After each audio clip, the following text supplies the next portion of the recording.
ধর্মের নামে, জাতের নামে যারা আপনাকে ভেঙে টুকরো টুকরো করতে চায়, সেই বিজেপি তৃণমূলের সঙ্গ নেবে। তৃণমূল এখন আবার নতুন করে মুসলমানদের মাসিয়া হয়েছে না? সব জায়গায় কি বলছে, কোনো চিন্তা নেই, যতদিন দিদি আছেন ততদিন মুসলমানদের কোনো অসুবিধা হবে না। আচ্ছা, আনিস খান মুসলমান ছিল না? যে আনিস খান তৃণমূলের দুর্নীতি ধরে ফেলেছিল বলে ওর বাড়িতে গিয়ে ওকে খুন করলেন, আনিস খান মুসলিম ছিল না? কোথায় গেছিল তখন মুসলিমদের জন্য দয়া, মুসলিমদের জন্য মায়া, মুসলিমদের মাসিয়া হওয়া? আচ্ছা, মহিদুল মিদ্দে, যে মহিদুল মিদ্দে বিয়ে করার পর ওই টোটো চালাতো, চুরি করেনি, ডাকাতি করেনি, আমার আপনার ছেলে মেয়ের চাকরির জন্য কলকাতার রাস্তায় আন্দোলন করেছিল, তাকে যখন পিটিয়ে পিটিয়ে খুন করলেন, মনে হয়নি মহিদুল মিদ্দা মুসলমান? এই পশ্চিমবঙ্গের বুকে 2011 সালের পর থেকে একটাও মাদ্রাসা কমিশনের পরীক্ষা হয়নি। মুসলিম পরিবারের শিক্ষিত বেকার যুবক যুবতী, তাদেরকে চাকরি দেওয়ার সময় মনে হয়নি মুসলমানদের মসিয়া হতে হবে?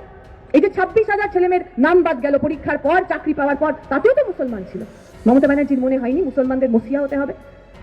আমরা দেখেছি সারা বছর উনি একটা নাটক করেন, আর ঈদের সময় সেই নাটকের আর কি ওই পূর্ণতা পায়। পুরো রোজা মাসে তিনি কোথাও কখনো ওই রোজা রাখেন না, পুরো রমজান মাসটা খেয়ে দিয়ে কাটিয়ে দেন।